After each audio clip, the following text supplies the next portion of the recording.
From the KBIA Newsroom in Columbia, I'm Yasha Mikawaichuk.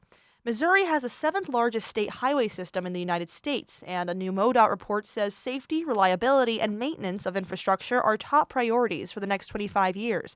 But as KBIA's Jenna Rose Schleiss reports, current funding could present challenges to meeting those goals. Although transportation funding has been included in state budgets from both the Parson and Kehoe administrations, a recent MoDOT report states current revenue sources are not keeping pace with growing needs.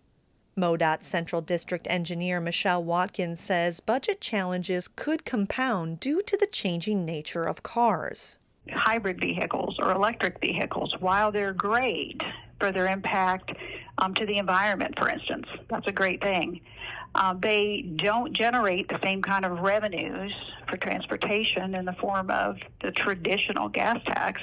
The report notes that there are $1.3 billion of, quote, high-priority unfunded needs. I'm Jenna Rose Schleiss, KBIA News.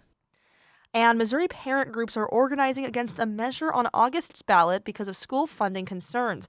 Parents for Missouri Public Schools is a coalition that is organizing families against Amendment 5, which would allow state lawmakers to raise sales and use taxes in order to repeal the state's income tax.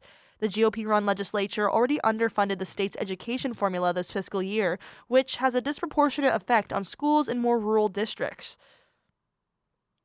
Governor Mike Keogh's decisions on the $50.7 billion Missouri budget for the coming year are due by tomorrow. The new fiscal year begins Wednesday, and Keogh has some choices to make after the Republican-dominated legislature sent him a document with expenses exceeding revenue by more than $2 billion.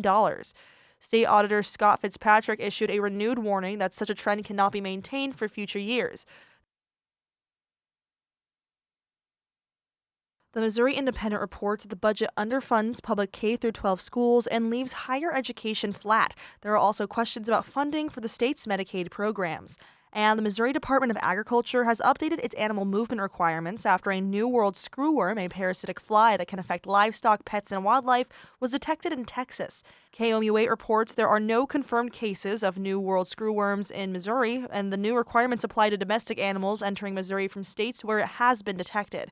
Domestic animals that originate from a state with an infested zone but not from inside the zone can enter Missouri with a certificate of veterinary inspection completed within 14 days of entry.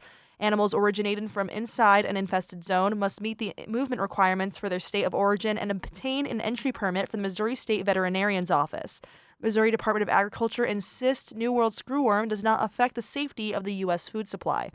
I'm Yasha Mikawaichuk, KBIA News, Columbia.